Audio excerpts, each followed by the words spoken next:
Smile for the camera. And if everybody's happy, we'll get started.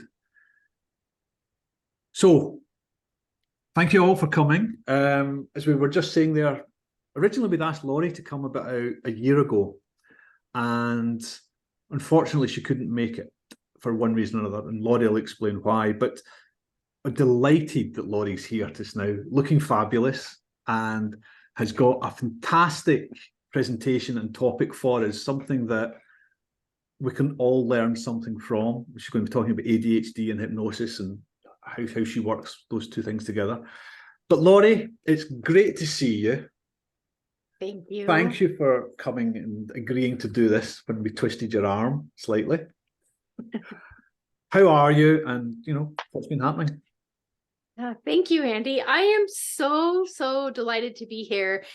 And yes, a year ago, it's interesting because I've actually been going through, I have a group called Trancy Tuesdays, and I've been cataloging those sessions, and I'm up to about a year ago. And about a year ago, I actually had Freddie Jacquin as a guest host on my show because I was in the hospital having brain surgery. And it was a scary time for me. It's actually my second brain surgery. My first one was about 19 years ago. And the recovery has been a little slow this time. So I still have these goofy glasses, which I'll be putting on later. They have one side, the vision is occluded on one side so that I only see through one eye. And that's because I'm seeing double. It's not too bad, so I can actually see you all. But when I look at my notes later, I'll need those. But it's getting better and better. And it's really interesting because I have learned how much attitude and mindset has to do with my forward momentum. Sometimes I get stuck in feeling sorry for myself, and that kind of keeps me stuck in the symptoms. So I'm moving forward slowly but surely. I haven't moved forward as quickly as I would like, but I'm really grateful for the progress. So yeah. I'm sure everybody will agree. We're just delighted that you're here and that you're just Thank you. Back healthy, looking fabulous, and just, you know, and you've got the energy to find things to teach us as well, which is just inspiring. So wonderful. So I'm going to hand over to Laurie just in a second. If anybody's got any questions, can you just please stick them in the comments? And what we'll do is we'll kind of catch up with them as we're going, and we'll sort of jump in and make sure everything gets answered on the way. Laurie's also agreed to hang around afterwards for a Q&A. So I've no idea how long this could last, but at some point we will stop. But yeah, guys, you're all welcome, Laurie, and we'll get started. Thank you, everyone. I'm so delighted to be here. And this is a presentation. I've actually done it a couple times. And when Andy saw me put the post up advertising or just talking about it, he said, will you come do this for the Hypno Gurus? So today I'm going to be talking about ADHD and hypnosis. And this is a topic that's kind of near and dear to my heart. I'll tell you why as we progress. But the topic that I've put together for you is 1 hour long, and I've worked really hard to fine tune it and refine it to get it to be exactly an hour or even just a hair under. I want to honor your time, but I also want to be here to answer your questions. So if you have any questions as I'm going through, please feel free, like Andy said, just to pop them in the chat, and Andy and his team are going to be watching the chat. So we'll be sure to get to your questions. I can stick around for as long as you can. And I also want to honor your time. So I'm going to hop right into this, and I'm going to put on my goofy glasses as we begin. I will have some links throughout. Everything is absolutely no cost. It's just my gift to you. And as I come across those, I'll pop the links into the chat. But let's see. Okay, I've already covered all that. So I want to talk about what is ADHD.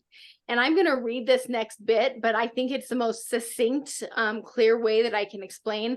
And I'll just say to start with, someone had asked me to do a presentation about hypnosis and ADHD, and I was kind of hesitant because I didn't know a great deal about ADHD. And within like a week, I was actually diagnosed with ADHD. And it took me completely off guard. And I've had that diagnosis resubstantiated by some other professionals because it's something that I didn't realize I had. And now that I understand what it is, it's like, oh my gosh, if I had understood this earlier, things could be so different. So it's near and dear to my heart. But here's an excerpt. This is an excerpt from the book called ADHD 2.0. And I think, yes, I have the link to that right here. So I'm going to pop that in the chat in case you love to geek out about stuff like this. You don't need to read it, but if you enjoy stuff like this, I'm putting the link in the chat. This is an excerpt from that book because I think it's one of the clearest ways to explain what's going on here, what we're talking about today. So who are we, the people who have ADHD? We are the problem kid who drives his parents crazy by being totally disorganized, unable to follow through on anything, incapable of cleaning up a room or washing dishes, or the one who is forever interrupting, making excuses for work not done, and generally functioning below potential in most areas. We are the kid who gets daily lectures on how we've been squandering our talent, wasting the golden opportunity that our innate ability gives us to do well, and failing to make the good use of all that our parents have provided. We are also sometimes the talented executive who keeps falling short due to missed deadlines, forgotten obligations, social faux pas, and blown opportunities. Too often we are the addicts, the misfits, the unemployed, the criminals who are just one diagnosis and treatment plan away from turning it all around. But then we can make good also. We are the seemingly tuned out meeting participant who comes out of nowhere to provide the fresh idea that saves the day. Frequently, we are the underachieving child whose talent blooms with the right kind of help, finds incredible success after a checkered educational record. We are also imaginative and dynamic teachers, preachers, circus clowns, and stand-up comics, Navy SEALs, Army Rangers, inventors, tinkerers, and trendsetters. Among us are the self-made millionaires and billionaires, Pulitzer Prize and Nobel Prize winners, Academy, Tony, and Emmy, and Grammy Award winners, top flight trial attorneys, brain surgeons, traders on the commodities exchange, and investment bankers. And we are often entrepreneurs. But if you were to climb up into our heads, you'd discover quite a different landscape that has ideas flying around like kernels in a popcorn machine, coming rat-a-tat fast with no discernible schedule. And because we can't turn the popcorn machine off, we can't stop the ideas at night. Our minds never seem to rest. Indeed, our minds are here and there and everywhere all at once, which makes us look like we're somewhere else in some dreamy state, which makes us miss the proverbial or literal boat. But then maybe we build an airplane or grab a pogo stick instead. We tune out in the middle of a job interview and we don't get the job, but maybe we see a poster in the HR waiting room that sparks an idea that leads to a patented invention. We offend people by forgetting names and promises, but we make good by understanding what nobody else has picked up on. We shoot ourselves in the foot only to create a painless method to remove the bullet. The great mathematician Alan Turing said, sometimes it is the people no one can imagine anything of who do the things that no one can imagine. And this sums up people with ADHD perfectly, which is to say that ADHD is a far richer, more complicated, paradoxical, dangerous, but also potentially advantageous state of being than we used to think. ADHD is a way of being in the world. It is neither entirely a disorder nor entirely an asset. It can become a distinct advantage or an abiding curse, depending on how a person manages it. It helps to think of ADHD as a complex set of contradictions. Are you ready for this? A lack of combined focus with an ability to super focus. A lack of direction combined with a highly directed entrepreneurialism. A tendency to procrastinate combined with a knack for getting a week's worth of work done in 2 hours. Impulsive, wrong-headed decision-making combined with an inventive, out-of-the-blue problem-solving. And interpersonal clumsiness combined with an uncanny intuition and empathy. and the list goes on. Here, more frequently, are the telltale signs of ADHD that might send a person to look for a clinical confirmation. Unexplained underachievement, a wandering mind, trouble organizing and planning, a high degree of creativity and imagination, trouble with time management and a tendency to procrastinate, strong will, stubbornness, refusal of help, generosity, restlessness, especially in boys and men, dreamy, imagining absent-mindedness, especially in girls and women, who tend to be the most underdiagnosed because they tend to be quieter. Unique and active sense of humor, trouble sharing and playing with others early on, but at the same time, a desire to make friends. Exquisite sensitivity to criticism or rejection. As much as we can get down in the dumps over a minute criticism, we can fly high and put to great use even small bits of encouragement or recognition. People with ADHD love words of affirmation. And impulsiveness and impatience, high energy, uncanny intuition, and transparency to the point of being honest, almost to a fault. Okay, so hopefully that helps you kind of put your finger on the pulse of what ADHD is. Some of you might kind of identify with that. There's also a diagnosis called VAST, V-A-S-T, that stands for Variable Attention Stimulus Trait. And so many people struggle with this. So even if a person is not ADHD, meaning that those symptoms didn't show up in early childhood, many people now struggle with VAST, which is the same symptoms because of like the crazy technology that we deal with in today's world, the crazy onslaught of information that's always coming toward us. So I'm going to talk about the M word, you guys, medications. And medications can be so controversial, can they not? When I was diagnosed with ADHD, I started looking into medications, and I tend to be a kind of, just for my own personal self, a kind of an anti-medicine person. I haven't had a lot of medications that have helped me a great deal. But I was really intrigued to learn more about ADHD medications. So ADHD is the most treatable disorder in psychiatry, and it can be treated with medication or without medication. It can be treated both ways. And so it's important that you know that. And a lot of the medications, like we've all heard about, I think it's Ritalin, that's like the super that makes everybody kind of go, oh, when they hear. There are so many medications available for ADHD. If you like Andrew Huberman, I recently came across the podcast. I'm not sure if it was a recent podcast. I think it was. He recently did a podcast on ADHD medications that was incredibly informative. So that might be something to listen to.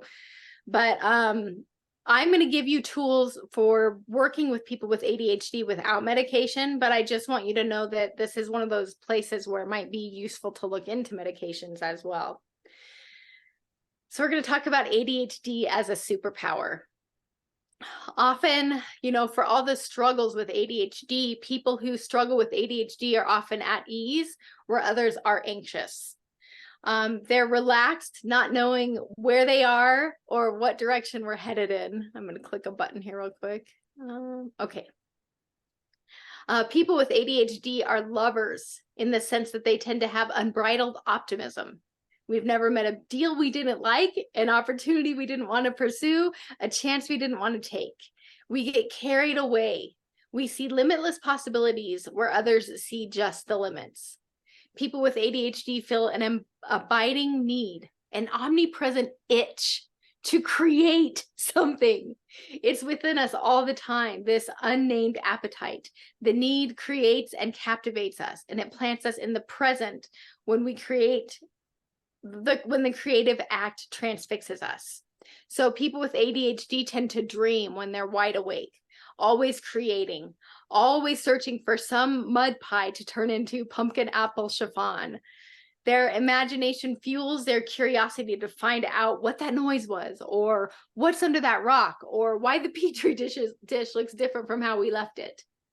If people with ADHD weren't so dreamy and curious, they could stay on track and never get distracted. But it's that dreamy curiosity that gets them chasing squirrels. If you guys have seen the movie Up. So the word deficit here is a misnomer, because truly ADHD is an overabundance of attention. It's an insatiable curiosity. So hopefully, you know, however you came in here thinking about ADHD, hopefully things are starting to shift for you slightly, and you're starting to see that it truly can be a powerful superpower. I don't think that it's something that we need to fix, to break. It's something that we need to enhance, and to, when we learn what it entails, we're able to utilize it in a really powerful, positive way. So when we talk about medication or not medication, one of the things that has helps with ADHD the most, that has nothing to do with medication, is exercise. So exercise is one of the most powerful non-medical tools we have for getting and staying on track. That book that I mentioned at the start, ADHD 2.0, he talks about a study where a teacher brought in exercise equipment into the room, and kids, instead of getting punishments or disciplines, they would write on this exercise equipment, and many of them went off of their medications. They just received tremendous benefit just from being active. One of the most fascinating benefits of exercise is that it prepares the brain to expand, to learn, and to change better than any other human activity. It improves mood and motivation, it reduces anxiety, it regulates emotions, and it maintains focus. So I want to talk to you about, because most of us here, I'm assuming, are hypnotists and perhaps NLP practitioners, I'd like to walk you through a protocol that's more closely associated with NLP. We could call it hypnosis. Lance, it's so good to see you. I just have to acknowledge you. I think maybe you and I have chatted about this one before, but this is a protocol that I've named the alter ego protocol, based on, I think there's a book called The Alter Ego Effect, and I can't remember the name just offhand. I don't have a link to this one because this is spontaneous. But I developed this protocol after reading that book and after learning of an NLP technique that's very similar. So this isn't Lori's protocol, but it's been Lorified. And this is how you do it. If you want to play along with me, and this is completely optional, but what I would ask you to do is stand up from your chair and stand back so that you can see the chair where you're sitting. And you can do that right now if you would like, or you can just imagine doing that. I see a few people doing it. Thank you very much. And now, as you look at that chair, I want you to just imagine, you know, maybe think about a project that you've been needing to do, something that you've been wanting to deal with that you haven't had a chance to deal with lately. And maybe something where you just wish that you could do better. And think of a person who would be really, really good at that thing. And it can be a superhero. It can be a fictional character. It can be a movie character. It could be someone you know. It could be your grandma or your grandpa. Just imagine that they're sitting in that chair doing that thing that you're going to do. And if that thing you're going to do is active, obviously that it won't quite line up, but just imagine that that person is sitting in that chair, and notice those personality and character traits that make it easy for them to move forward. And in a moment, not yet, but in a moment, I'm going to count to 3, and I'm going to have you go and sit in that chair, and just imagine that you're sitting inside their body, and you're taking all of those most positive character traits and leaving behind anything that doesn't suit you, anything that's not necessary. So 1, 2, 3, walk back into that chair, sit down, and take on those characteristics. Notice the way, what I call your 3 B's changes. That is your body language, your breathing, breathe like that person breathes, and your belief. So what would this person say to themselves? Just say that thing to yourself and notice how it changes things for you when you start to say positive things to yourself. I hope you enjoyed that little exercise. Feel free to put stuff in the chat if you want to put anything in there. This is a tool that you can use with people that have ADHD to help them start to step into the characteristics that they want to embody. So so often people with ADHD struggle, and they're so used to getting criticized. And this kills me because people with ADHD tend to be more sensitive to criticism. And so as they get criticized for their ADHD traits, they take them on more personally, and it literally changes who they are on an identity level, and it changes who they are becoming, because they let that negative self-talk get to them in a way that brings them down and keeps them from their amazing potential. Okay, so I want to talk to you again. That's called the alter ego protocol. And now I'm going to talk to you a little bit about the value of play. My goal is just to give you a bunch of tools. And just so you know, I'm going to give you a cheat sheet during this session that's more like a mini book, because it's just packed full of information. But if you work with people who have ADHD, I think you'll find it incredibly valuable, because it's going to go in and give you even more tools than what I'm going over today, as well as giving you all the tools that I'm going over today. So the value of play.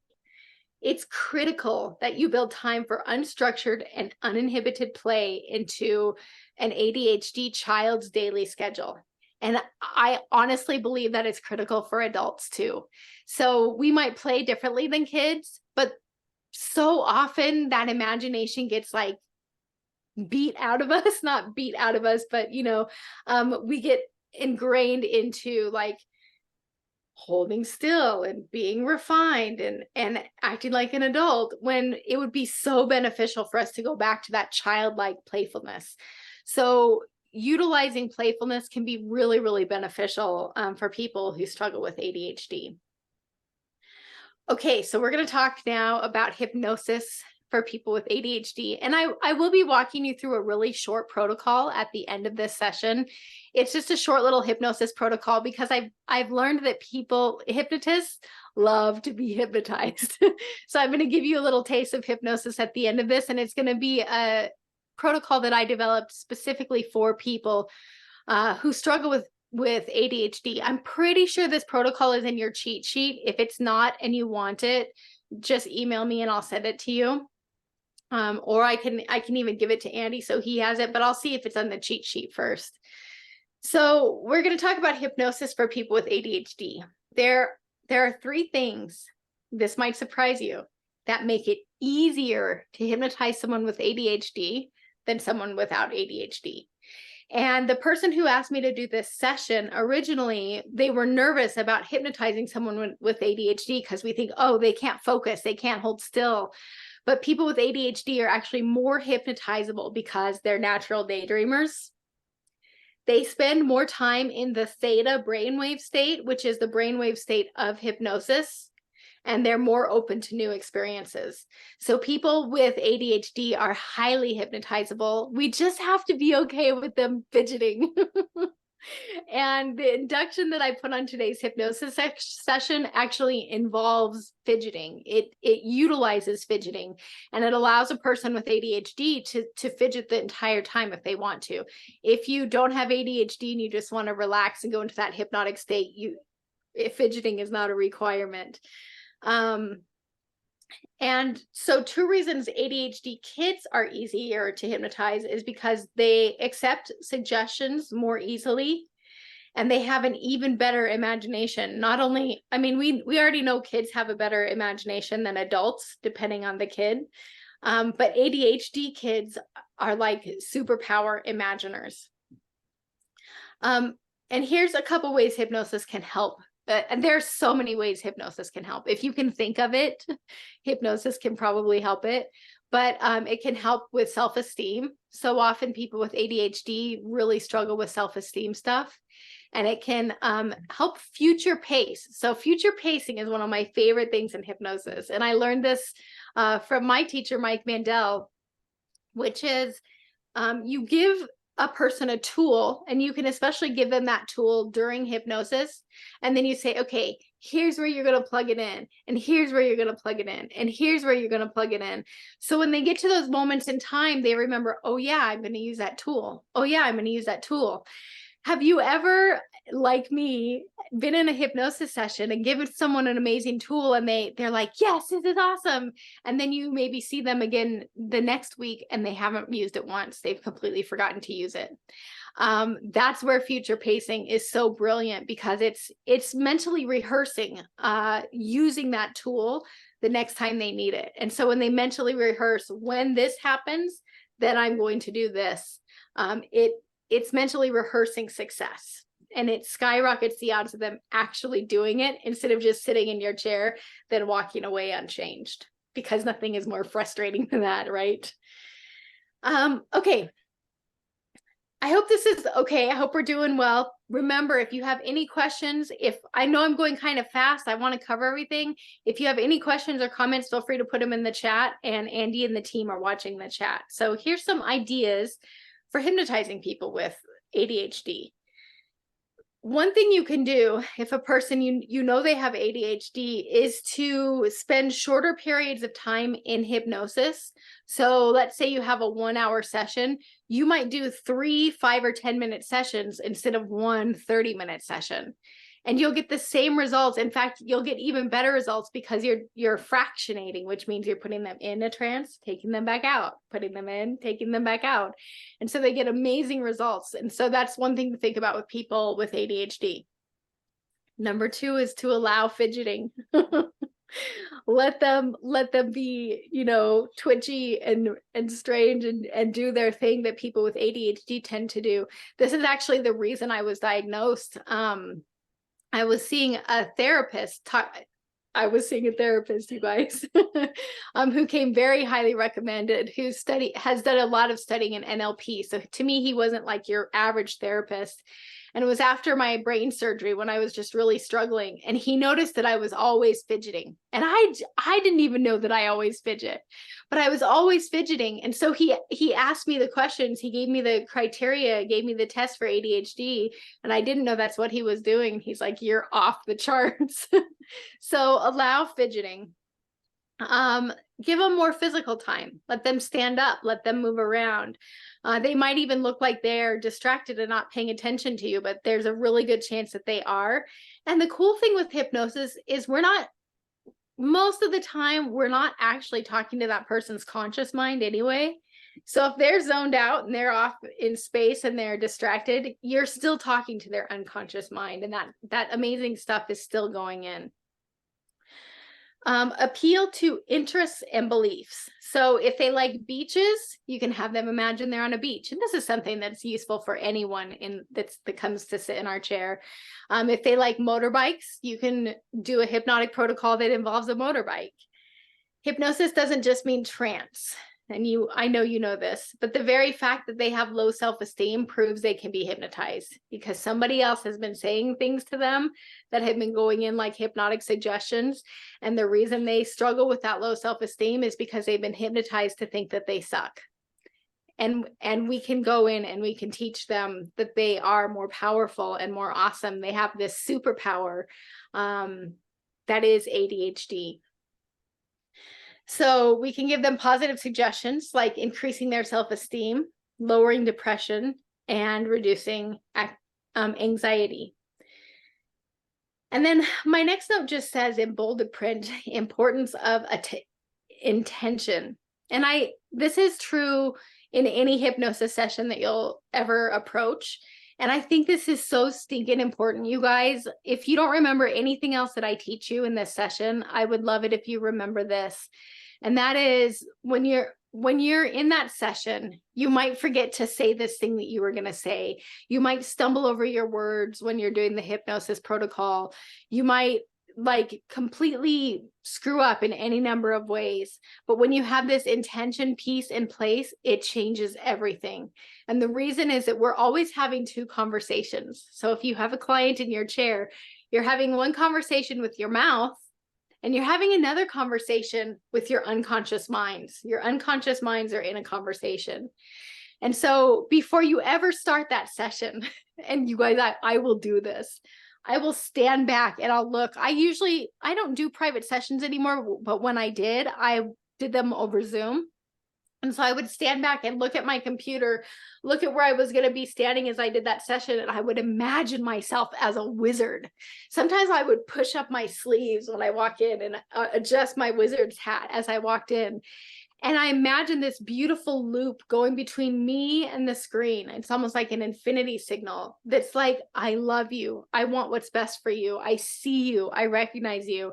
And I would imagine that person transforming on the call, and imagine them coming away just absolutely changed for life. And when you're imagining, like as you're walking a person through the hypnosis protocol, you might stumble over your words, you might totally screw it up. You might not do a hypnosis protocol at all.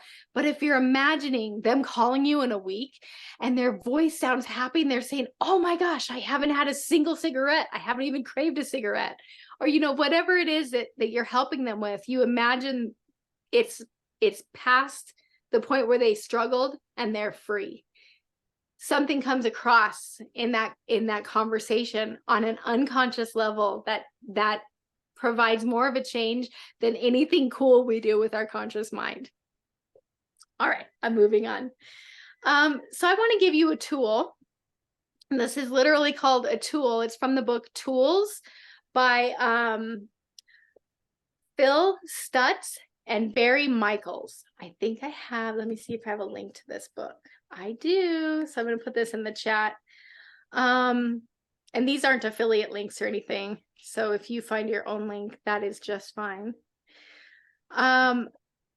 There's a documentary. I think the documentary is called Stutz, S-T-U-T-Z. I'm not totally sure.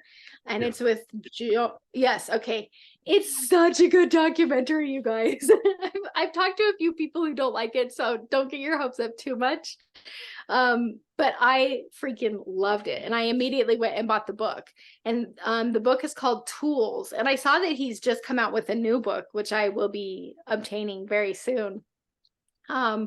But he gives 5 tools inside that book. And you can also go to his website. There's a bunch of tools on his website that you can get for free. And I'm pretty sure all 5 of the tools that are in the book are also on the website. But I'm going to give you 2 of the tools today. And the first one I'm going to give you is called Active Love. And I might get emotional. The reason this tool is so precious to me is because so often people with ADHD get criticized. And people with ADHD tend to be more sensitive to that criticism than the average person. And so it hurts them. My mom used to say, that hurts the Jesus in me. I don't know why that just came out right now, but it hurts them. And they often can have some resentment. And so this tool is especially useful to use with people who are criticizing you, with people who have criticized you in the past and you might have some resentment towards. It's really useful to use for people that are like driving you nuts. And this is how the tool works. So I found that the best way to share this stuff is to walk you through it right now. And it's only going to take about a minute. The coolest thing is once you know these tools, Phil Stutz says they take about 3 seconds to do. It's just a matter of doing them consistently. So this is something you can do anytime you encounter someone who drives you nuts. Okay, so the first thing I'd like you to do, you can keep your eyes open or closed. If you prefer to have your eyes closed for hypnosis and that sort of thing, this isn't technically hypnosis, but you can close your eyes and just feel into your heart space. That's a really woo-woo way of saying just notice your heart beating in your chest. And imagine now that you could feel your heart expand. That it could just grow and that it could radiate into the space around you. And then in the space around you, there's just a beautiful force field of love, unconditional love. And your heart is radiating into that space and just like absorbing and just soaking up all of that beautiful unconditional love. And when you feel that, just allow your heart to shrink back to that size, to its normal size, and go back into your chest, bringing all of that unconditional love with it. And now what I'd like you to do is imagine that person who has been driving you nuts. And imagine that you could send that love like a laser beam from your heart to their heart. holding nothing back. And I know that might make you feel a little nervous. Excuse me. And actually let yourself feel it go into their chest. Feel it move from your chest to their chest. And when it enters them, just sense a oneness with them. With this person who drives you nuts. And now just relax and feel all the energy you gave away come back into you. Because that's the amazing thing about this is the more we give away, the more we have for ourselves. There's an unlimited abundant supply. And just let yourself be rejuvenated and revitalized as you just absorb and soak up that beautiful energy. And then you can come back to this moment feeling wide awake, refreshed, and alert. And that's something that as time passes and as you practice this, you will get faster and faster at it, till if there's someone who's criticizing you in the moment, you can just imagine sending that love to them. And it's like it creates this force field around you.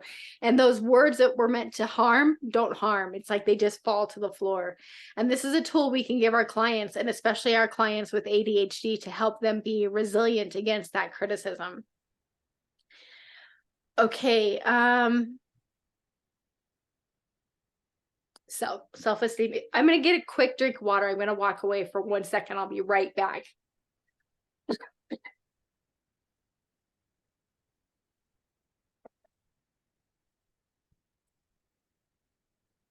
And I lied, my water is empty, but I'm going to be just fine.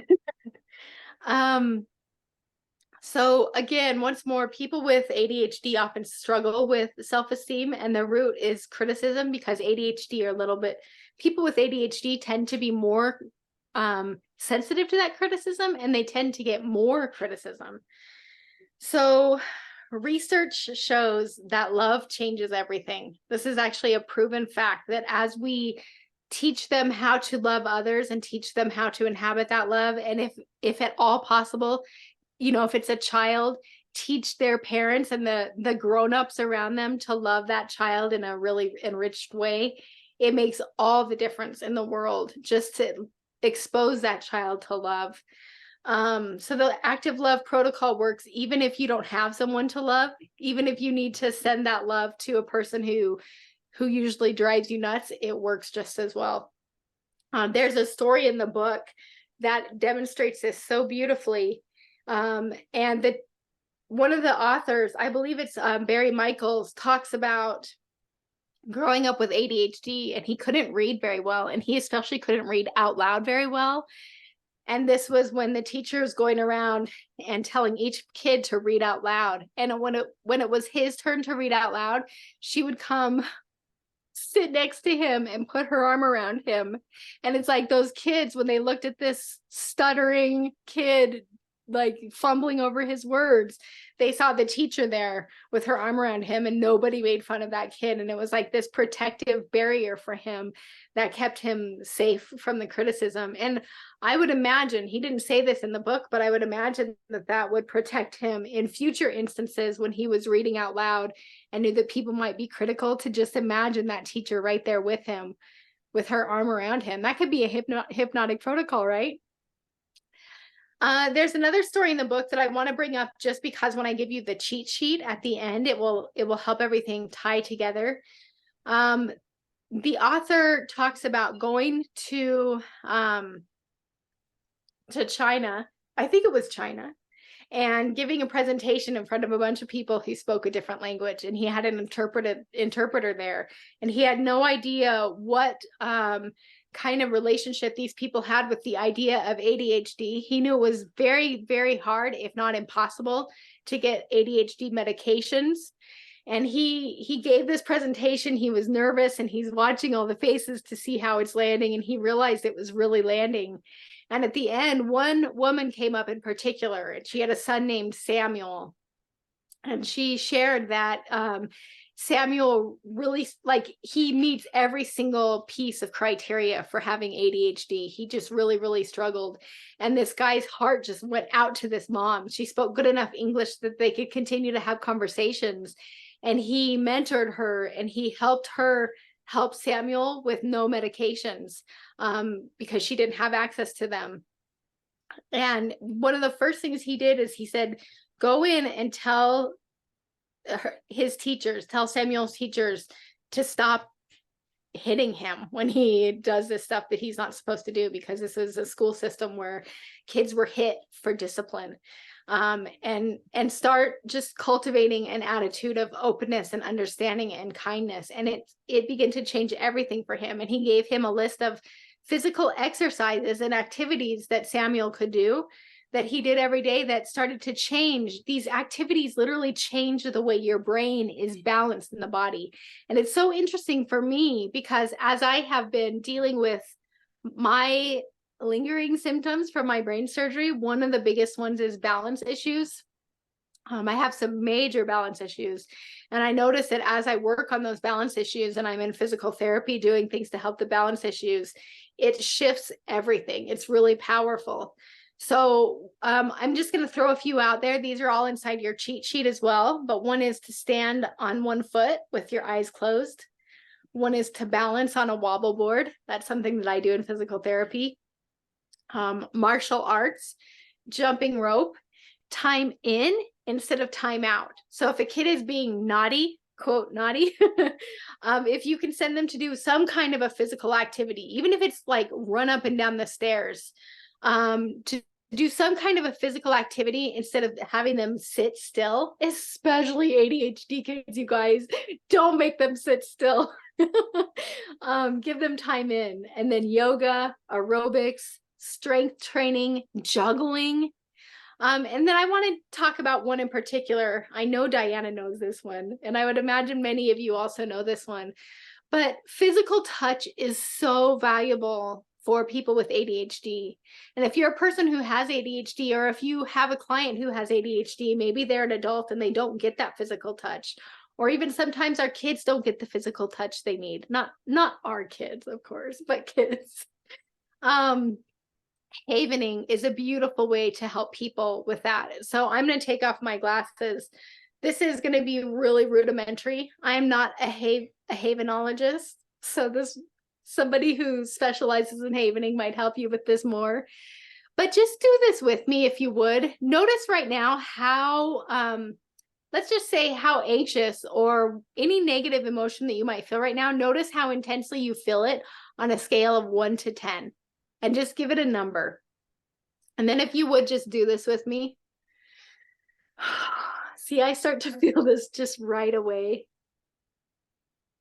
And then you can come and stroke your arms downward, down to the elbows. And just feel that energy begin to shift. This is such a valuable activity to do if you are alone and you don't get touched a lot. We can love on our own selves, and it makes a dramatic difference. And just notice now, when you tune into that emotion that you had before, on a scale of 1 to 10, how it has shifted. And you can come back to now. You can stop if you'd like. And that's something you can do anytime on your own. And that's something that you can teach your ADHD clients. Okay, we're getting close to the end of the hour, and I want to honor our time. So I'm just going to tune into my notes. Okay, so the next tool from Phil Stutz, I think we're going to have this just right, because I'm going to give you this tool, and I'm going to walk you through a short hypnosis protocol. This one is at the end of the book, and it's called Jeopardy. And this is the tool he gives his clients to help them adhere to all the other tools. Because what he's seen is that people will try these tools for a little bit of time, and then they'll fall away and they'll stop using them, and they'll think, my life was so good, what happened? Tools anymore. So Jeopardy is one that helps people continue to use the tools. And this is something, if you've heard the term of getting people to threshold, which means getting them to realize something has to change. It has to be me, and it has to be now. And you need to get them to that place. This is a really powerful tool for doing that. And so I'll just walk you through this. Again, you can do this eyes open or eyes closed. But what I'd like you to do is just vividly imagine that many, many decades from now, you've lived a long, healthy, vibrant, thriving life, and you are on your deathbed. You have all your mental faculties about you, and that old you is sitting there on his or her deathbed saying, do it, live your life, do it. Whatever that thing is that you've been putting off, whatever that thing is that you've been procrastinating until you get it just right, or until this thing happens, or until the stars are aligned in a certain way. And just imagine that old you could come and whisper something in your ear right now. Just the thing you need to hear. What would they tell you? And then I invite you just to imagine that can become fully installed. And as you sleep and dream tonight, that will install in just the right way and make just the right difference in your life so that you remember it from now on. And when you're ready, you can go ahead and open your eyes.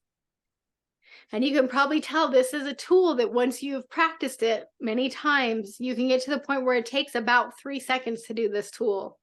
And he'll give his clients this tool to encourage them to use all the other tools. So when they have the idea, oh, I should do that active love tool, and they don't feel like it, they imagine their deathbed self telling them, do it, because it's going to enhance their life in such a beautiful way.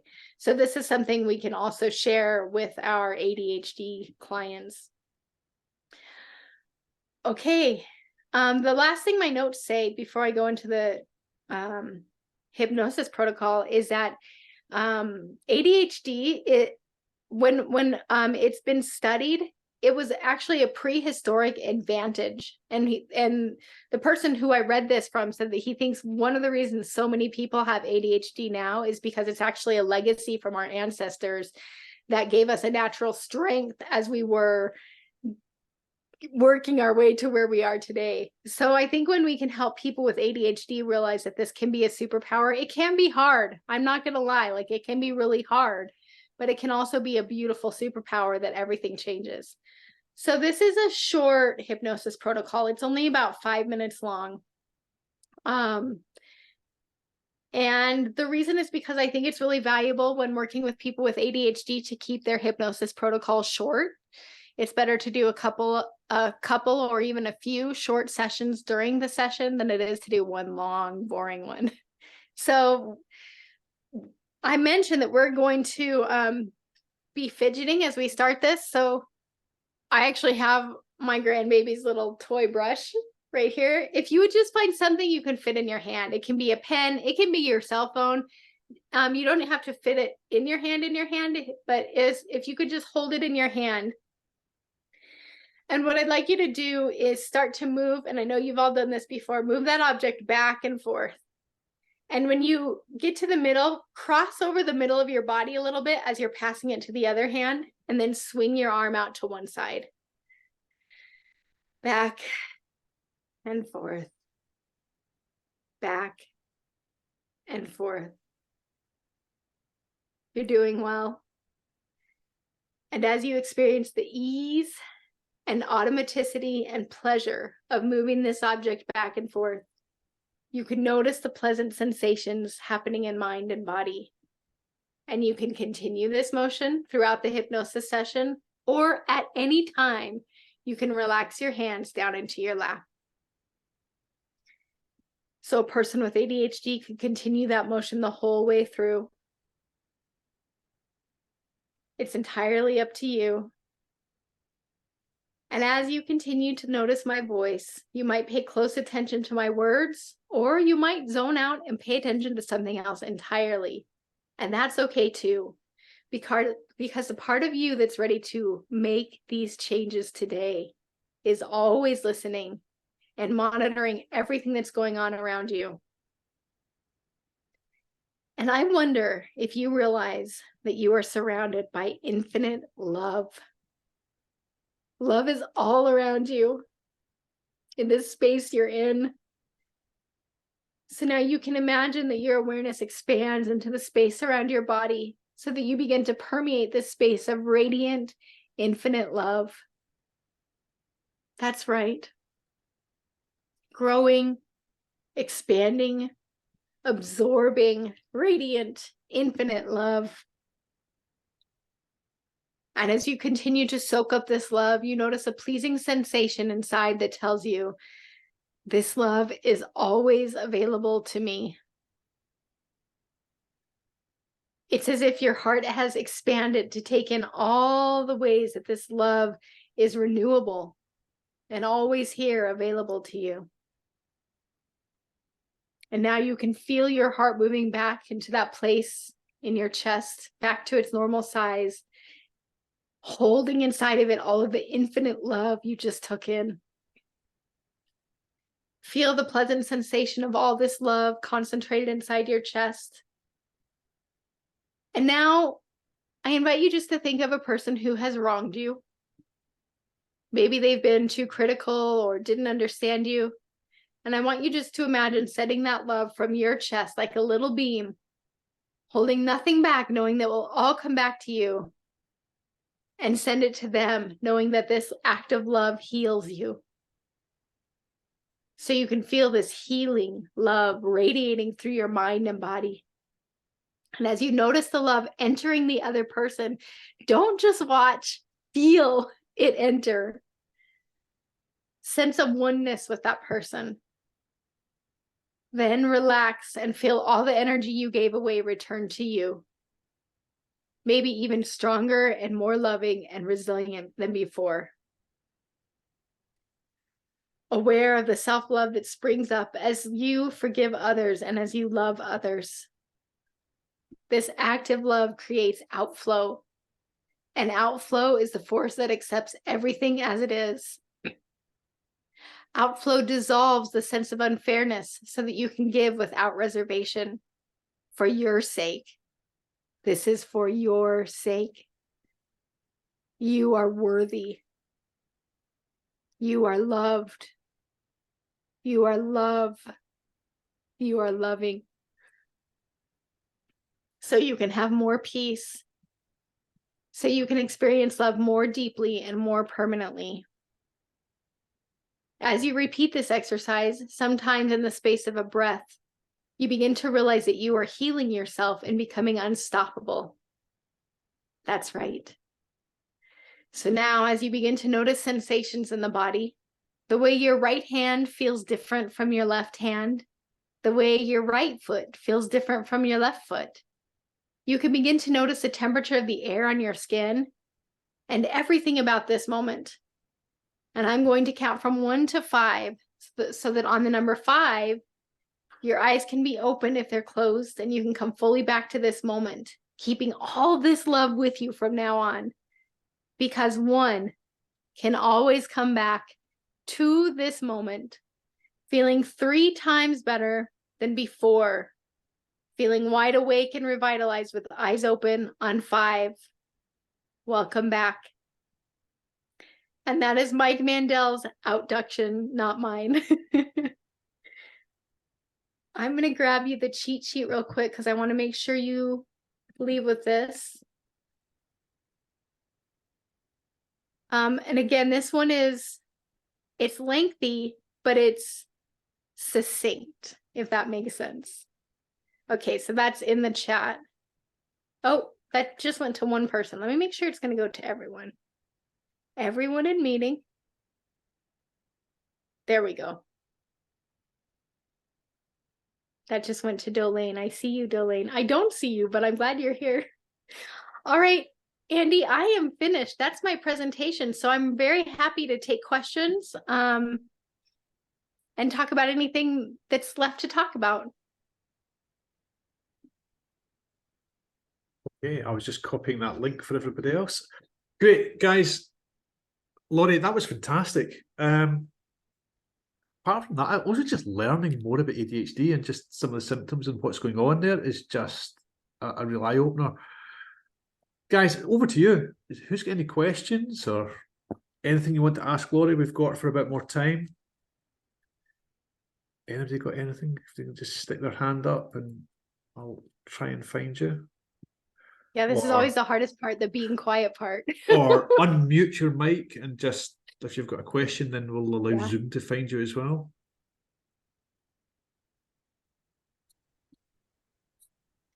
Or if you had any aha moments that you want to discuss, you're welcome to do that as well if you don't have a question, but have an aha moment to discuss. I Pam. knew we could rely on you, Yes, Pam. yes. I thoroughly enjoyed it, and I have never been told I have ADHD. I don't think I do, whatever. But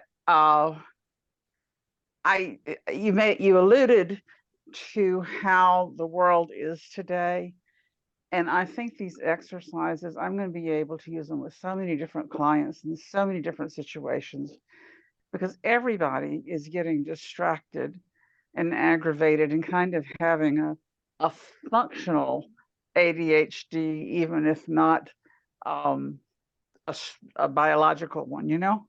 Yes. So this is really good. I mean, they helped me for sure, every one of them. Thank you so much. Good. Yes, thank you so much. I'm so happy to hear that. And I think these are all tools that are useful with just about any client. So I'm so happy that you found it valuable. Thank you, Pam. Thank you. Yeah. Helen, I see your hand. Hi, Laurie. I haven't got my video on because the internet is a bit up and down. But thank you so much. That was absolutely just amazing what you've shared with us. My question is that I've got a 9-year-old granddaughter who I'm fairly sure she has ADHD or is on the spectrum. And I know a lot of this is really, really going to be so useful when I'm with her, because she's very much, you know, she's like, do you want a hug today or don't you want a hug today? And she's such a loving, giving, generous child, but she struggles. And I would like to, what she likes when she goes to sleep is listening to, there's a hypnosis thing about, or a hypnotic recording, and it's about unicorns, but I feel she's kind of outgrown it.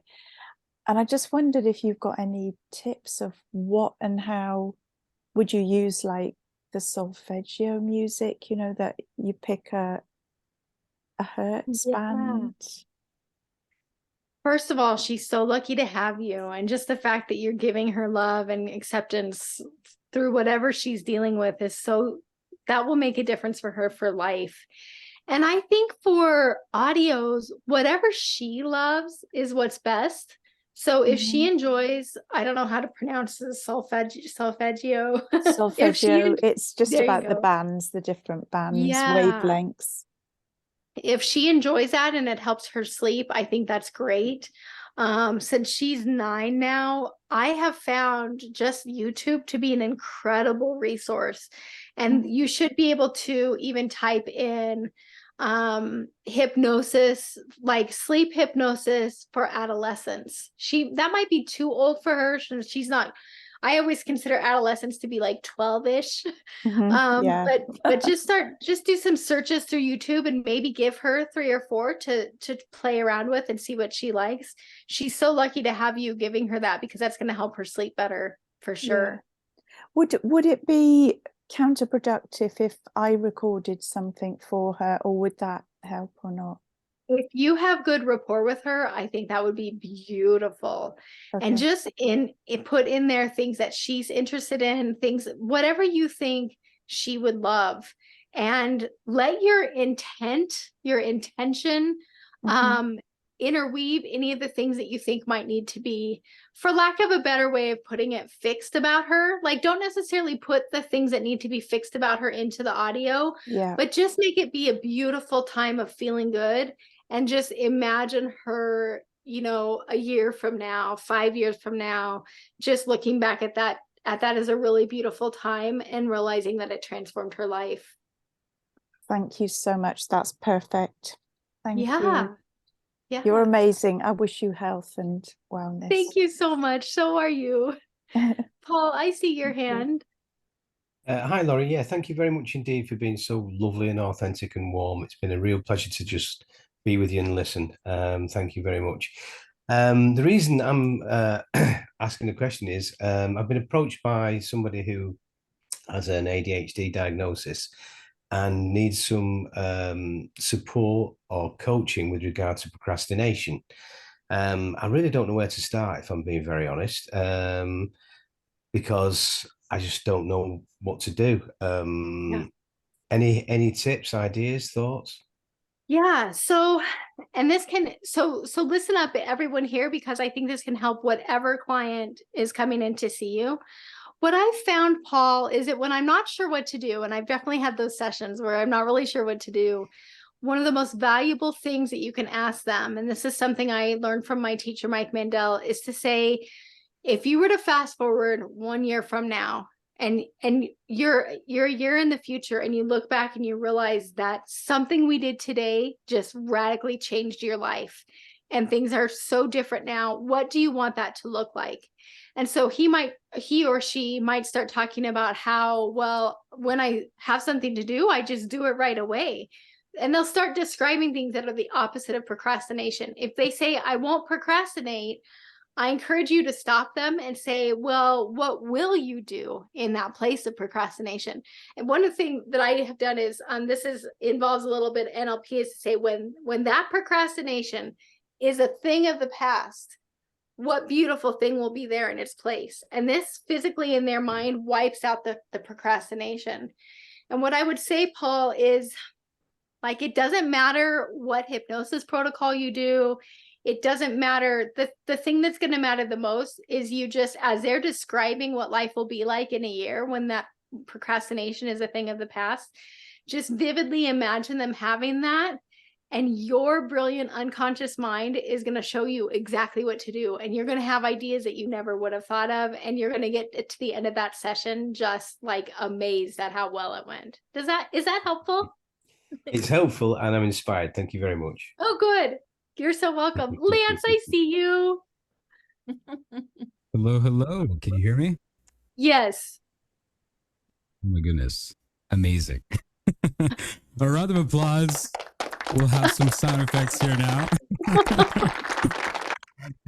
Amazing. I love it. I wanted to mention a couple of things. First of all, and I think we can all feel it, you are so full of love, and I want to honor that. The way that you're moved to help us help other people is absolutely beautiful. So thank you so much for that. That's number one. Number two, I wanted to mention some things that I think people will find really valuable. And I will also make a comment on what Helen said. First of all, active love works. Okay, it really works. Somebody in my family said some things to me one time, and I had recently read the active love exercise in Phil Stutz' book.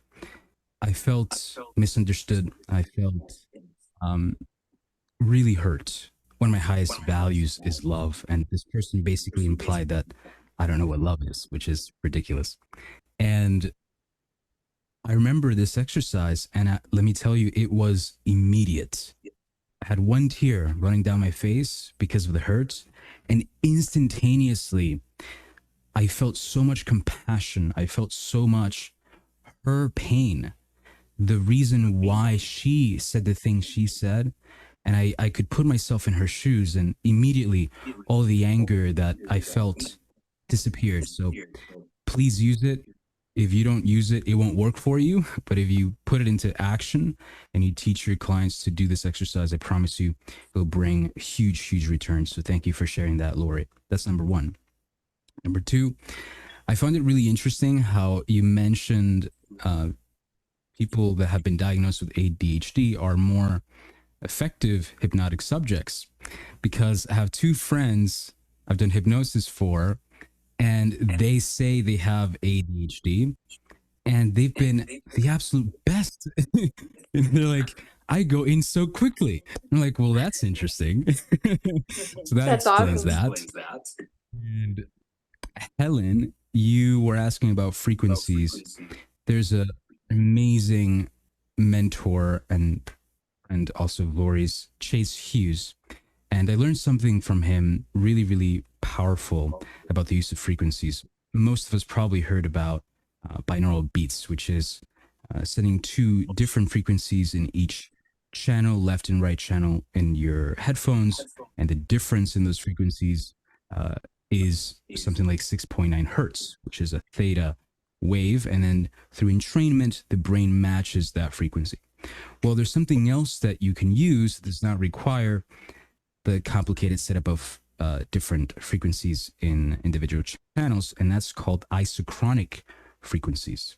There's an app on the App Store for iPhone called Isochronic, and you can set two things. One, the carrier frequency, that's the frequency of the sound wave itself, how where the pitch is, and then you can set the pulse, the rate of the pulse of that wave.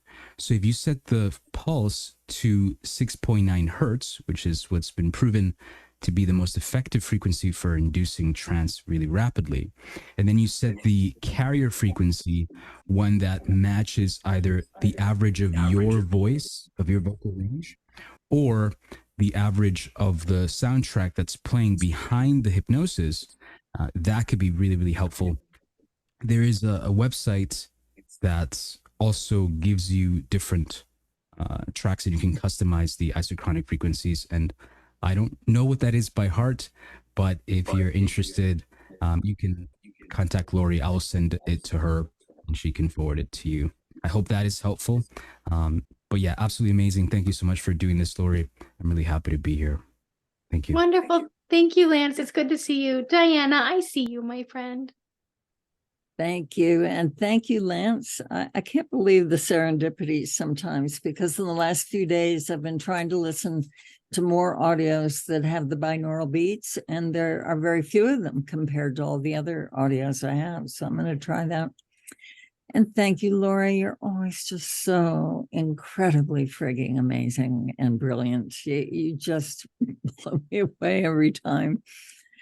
And there are so many things I learned. I loved the future pacing, which I do a lot, but I loved the way you did it, specifically saying circumstances. I guess you would do that both for the conscious mind and in hypnosis.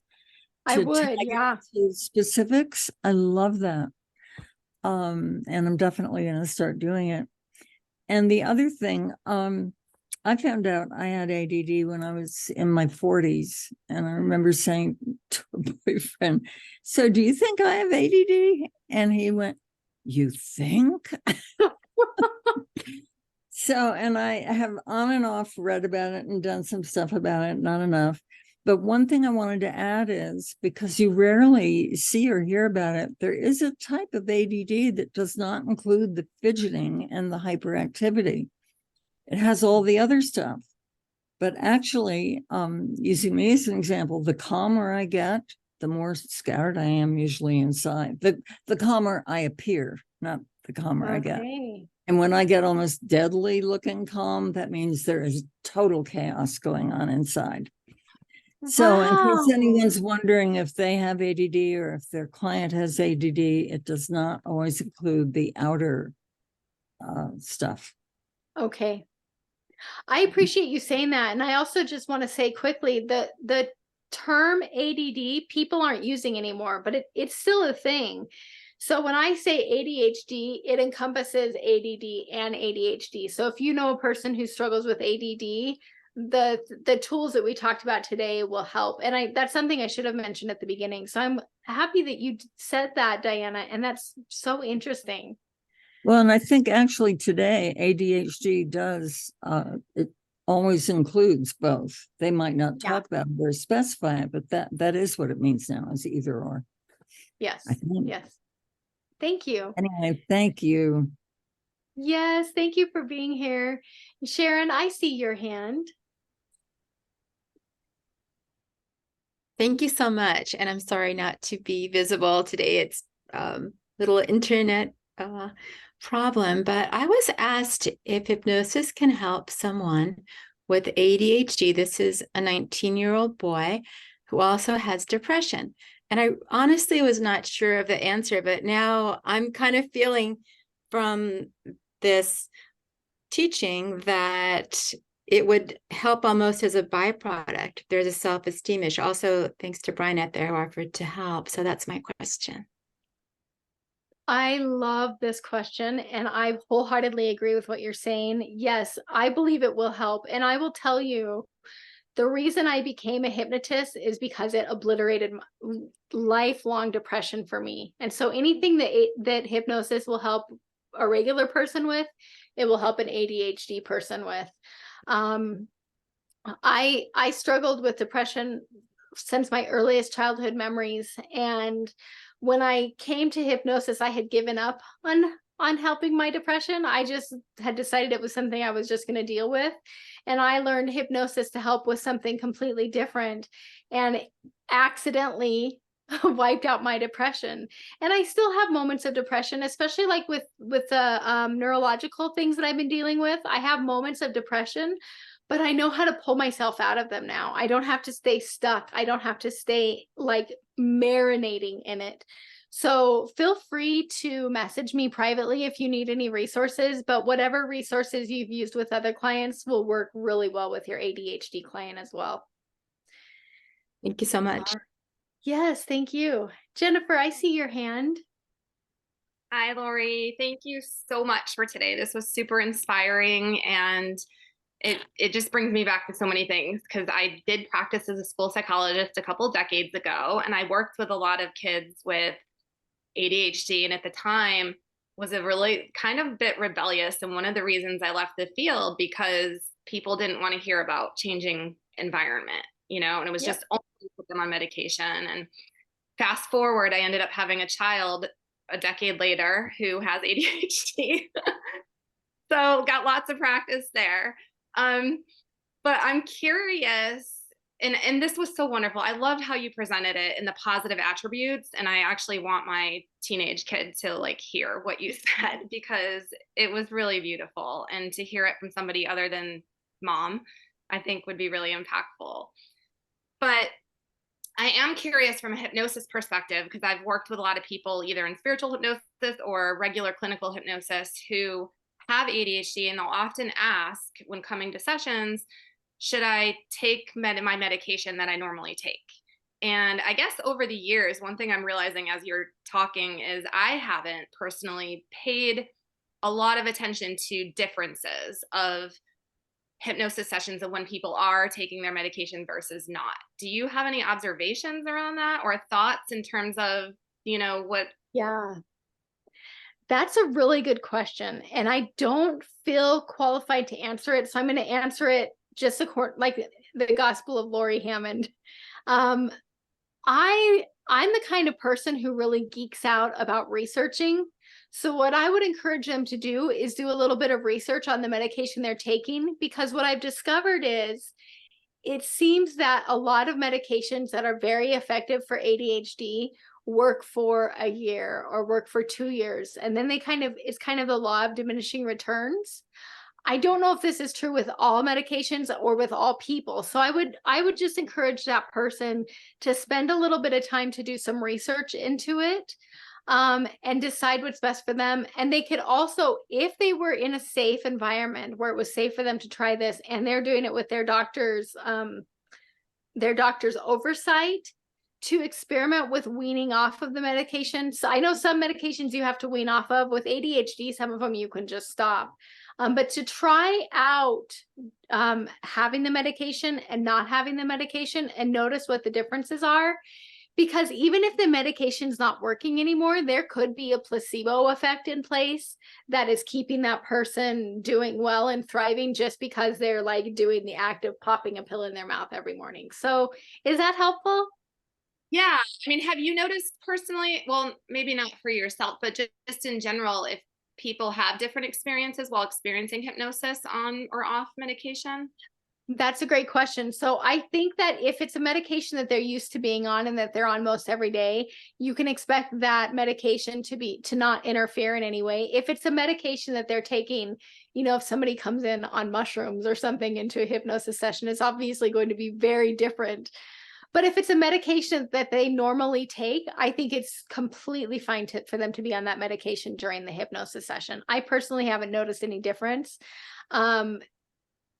Because the unconscious mind is still there, and that's really what we're talking to during hypnosis, is we're speaking to that unconscious part of them, and the part of them that knows how to make changes, and that part of them is still present. And if you especially set that intention that this is going to work when they're on the medication and when they're not on the medication, there's something magic that happens in the ether that allows it to work for both. Does that make sense? Yes, super helpful. Good. Thank you. Good. Thank you. Yes. Awesome.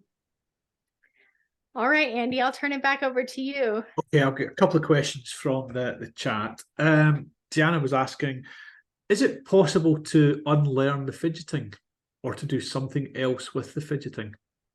Okay, that's a good question. I am not saying this based on like being an authoritative person who really knows what I'm talking to, but my instinct would tell me, based on what I have learned about ADHD, to leave the fidgeting alone. To say, if that person needs to fidget, they need to fidget. This is their body releasing something, and it might drive the grownups crazy, or it might drive other people crazy. There might be a way to reroute it. So if a person like, my mom did this thing where when she crossed her legs, she like does this with her foot constantly. So if that's something that would drive a person crazy, they could maybe transfer it and say, okay, I'm going to twitch my pinky finger. And like, maybe they even have their pinky finger down at their side where nobody can see it, and they're twitching the pinky finger. But I have a sense that something about that fidgeting is important. And I don't think that we should try to cut it off, because when we try to cut off the fidgeting, and we try to, if you imagine a person holding someone like this, that's probably what it feels like to a person with ADHD, and it's going to come out somewhere else. So I think it's good to allow the fidgeting. I hope that's helpful. Sure it is. One other question, one from Nancy, and she was keen to ask how to help a loved one to take action to help get help with ADHD in the first place. Oh man, this is a hard one, you guys. And this is something that I've been dealing with in a really personal way, not necessarily in ADHD, but it just in like seeing things that other people are doing when I know there's help for them, and they won't take it. And this probably isn't the answer you want to hear, but it's the answer that I am learning through my own self struggles, which is we have to let them be.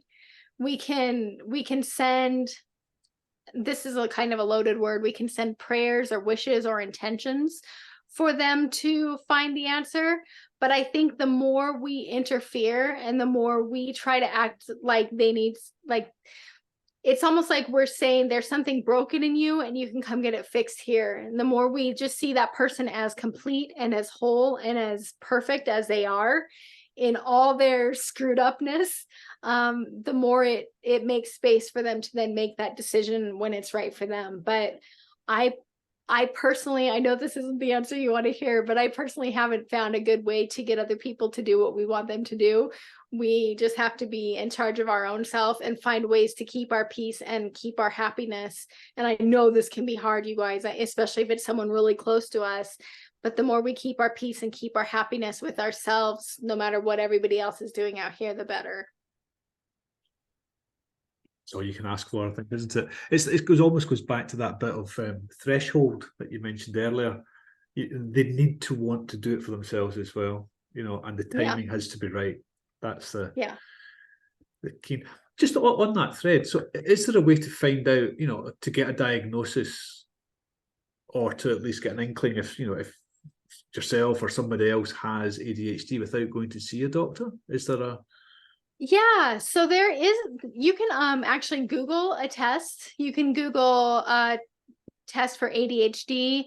And I think the test is something like between 20 and 30 questions long.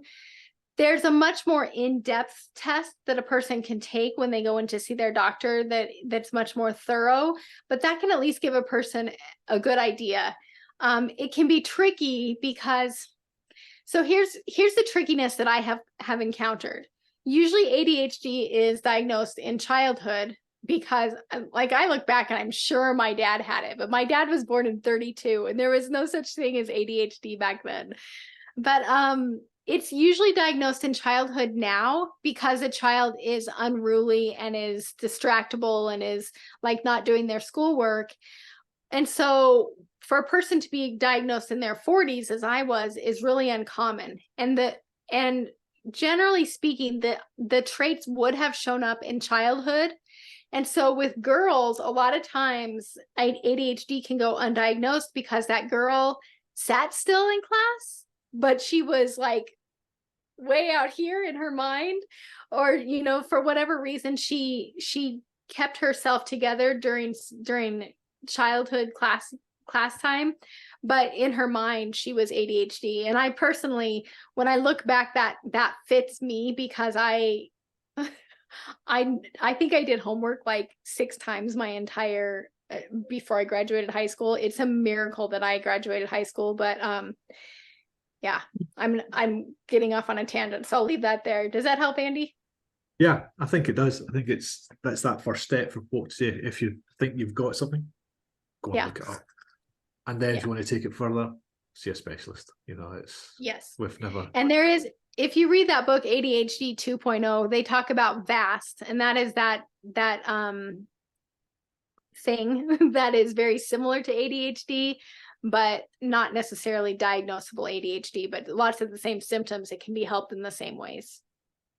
Yeah. Delane, you see your hand raised? Yes, I'm not going on camera because I'm not camera ready. But anyways, hi, Lori. She's amazing, this Lori girl. I was recently at my doctor's and he had a poster on the wall saying, do you, that something about adult ADHD. Do you have it? And it was a little leaflet, and I should have picked it up because it was asking questions about, you know, to go to this site. And next time I go, I'll pick it up and look at it, and take it with me. It's like one of those tear-offs that, do you feel you might have ADHD as an adult? So I guess more and more today, with all the things going on in the world, these things are coming up. So it's more common than we realize. Yes, for sure. Yeah. Yeah. And my understanding is that people don't grow out of ADHD. So if you had it as a kid, you have it now. And the biggest thing that the controversy is, if you have it as an adult, they say that you did have it as a kid. And now there's starting to be some emerging data that says, you know, maybe your symptoms just show up as an adult. And so it sounds like that might be what that flyer was talking about, Delane. Yes, because I remember years ago, someone told me that I was very hyper. And I said, what, me? And then, so I guess I've always been. I love that. Thank you. Oh, you're welcome. And I love I love attending anything you are on, because you give so much information that's valuable. And you even, since the last ADHD call that I was on with you, I feel that you've given even more. Oh, thank you. Well, this is my third time doing this presentation, so I think I'm getting it better. Well, again, too, what I believe is that listening to it a few times, but I feel there was more information. Plus, all the questions that people are asking is so valuable also, because it adds more to the conversation. Thank you. Yeah. Thank you, Delane. And You're Helen, welcome. I see your hand. Oh, trying to get off here. Thank you, Laurie. Thanks so much. You managed to pack so much into an hour. And I have to say, I would have shied away, I think, before tonight if somebody had said, can you help this person? And they've got ADHD, because I thought, I wouldn't know, you know, they won't be able to concentrate. And now I feel quite different about it. And also, I wondered if you come across, how can I put this?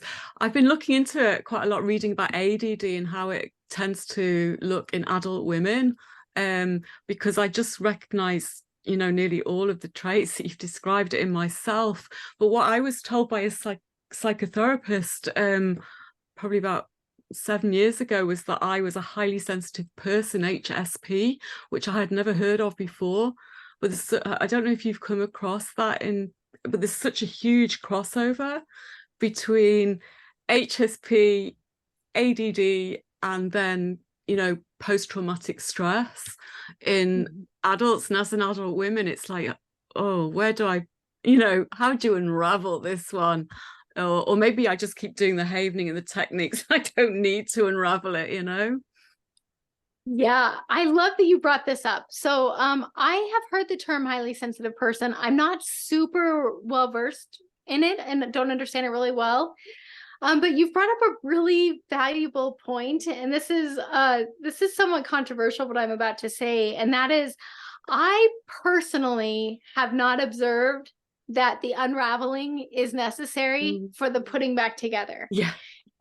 And what I've seen is, so, you know, a lot of people in our industry are very concerned with getting to the initial sensitizing event or getting to the cause of the thing.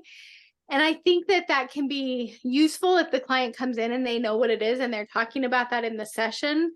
But what I was taught by my teacher is that when, you know, let's say a person struggles with depression, and there might be all these places along their timeline where they've experienced depression, and it's like these little light up spots where they've experienced depression. We might not know the very first time they experienced depression or why they have that depression. Like, I have a really good idea why I probably have had depression in the past. Me too. But, yeah. Not but about you, about me. Yeah.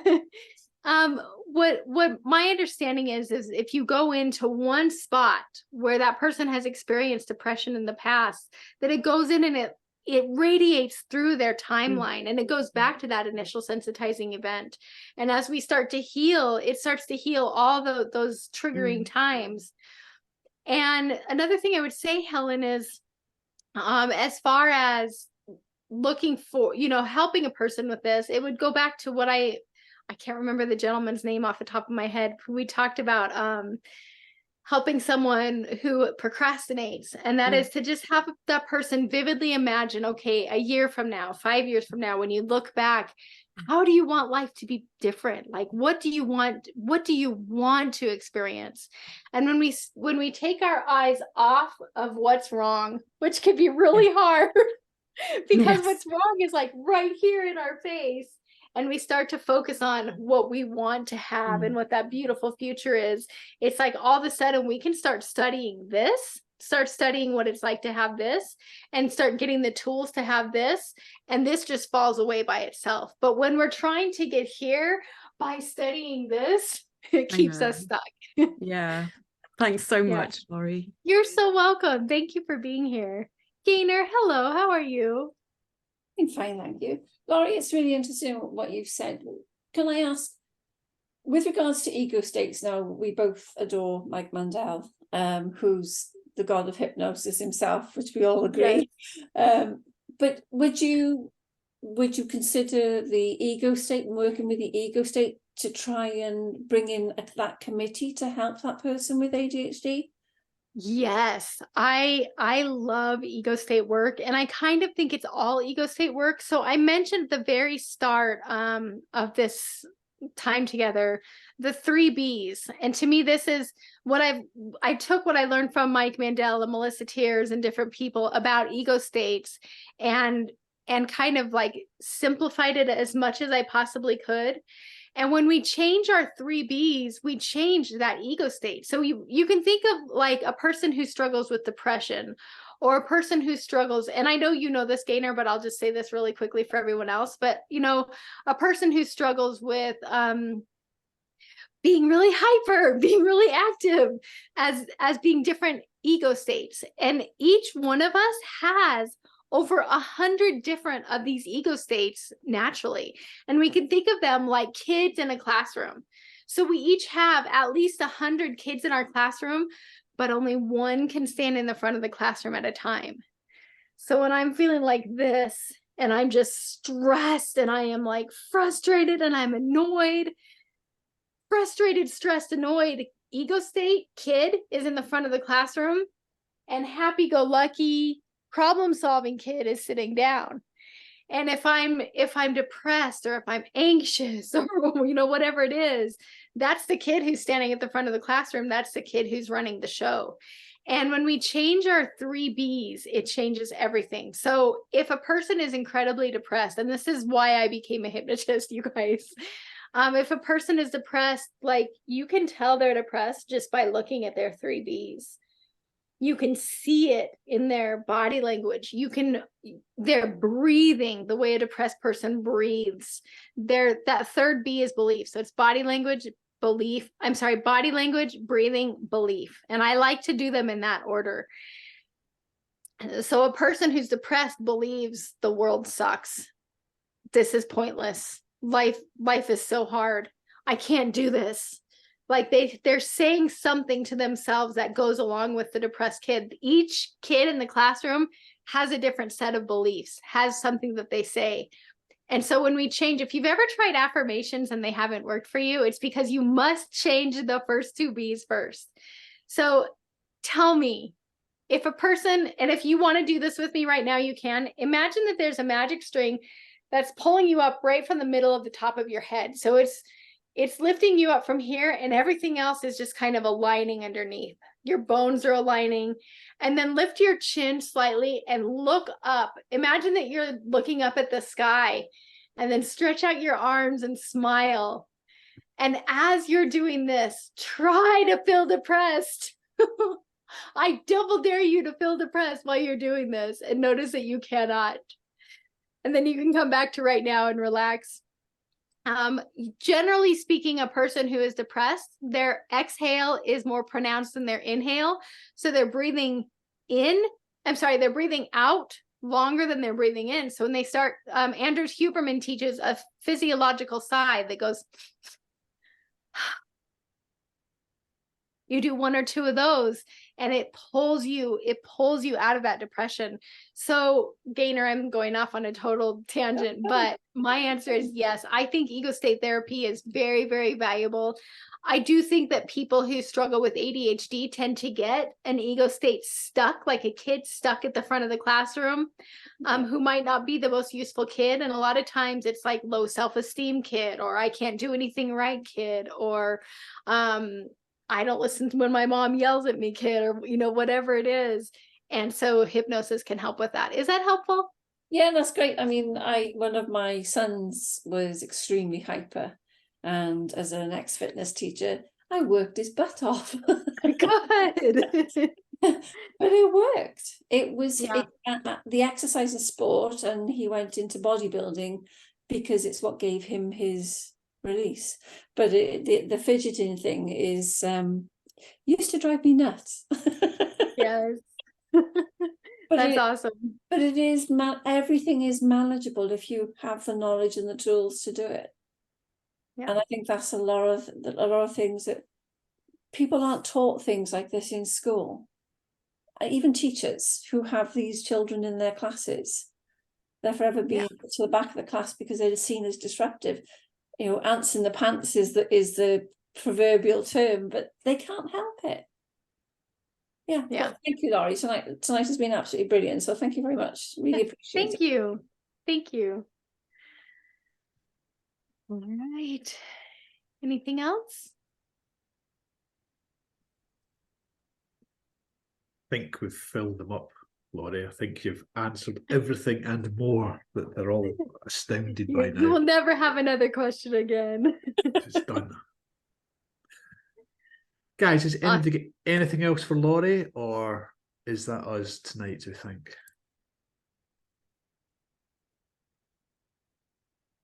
Laurie, I think we've... Oh, Tatiana, were you looking to... I'm going to be brave and ask this question. Hi, Laurie. Hi. First of all, thank you for this wonderful presentation, and thank you, Andy, for managing it. This is an amazing topic, ADHD. One thing that kept popping in my head, I hear so many people just walk around and say, oh, you know me, I'm ADHD, I'm ADHD. They're using it kind of just throwing it off. And there's some people who really struggle with it. And they hide behind it. Like they don't want to do something or make a change, and they're using this as an excuse. But is it not? How do we deal with that? And I'm not talking just about a client coming to us, but a family member, a friend who's using this constantly. What would, and I don't want to say, oh, you don't stop it. Sometimes I do in a loving way, saying like, you don't have this, don't label yourself, or ask him, do you really have this? Do you really need help with it? So what do you recommend with that? That's a really good question, Tatiana. So this would kind of mirror a question I asked earlier, which is, this is so hard, especially when it's our family and friends, but I think we need to wait for them to be ready. It's like what Andy was saying, wait for them to get to threshold, which is that idea that something has to change. It has to be me, and it has to be now. So if they're open to the idea of like letting you could say, hey, do you want to try a fun little, do you want to try a fun little exercise that I learned last week? I tried it and it was so amazing. Do you want to try it with me? And this is taking them to their deathbed many, many decades from now and having them look back and say, what would that person tell you about having ADHD? What would that person, future you tell you about being able to get out of this? Like, what's your life going to be like if you stay stuck and don't ever get help for this? And if they're open to that conversation, it's wonderful. But in my experience, and this is probably just like me being really personal, like I have someone in my life that I love very much that I just desperately want to tell some things. And I can't, because I know if I say those things, it's not going to do any bit of good. All it's going to do is estrange me from that person. And so sometimes we just have to focus on our own autonomy and I'm going to say this again, send prayers to them. And I know that word prayer can be really loaded for some people, but to me, it's just imagining the best possible outcome for that person.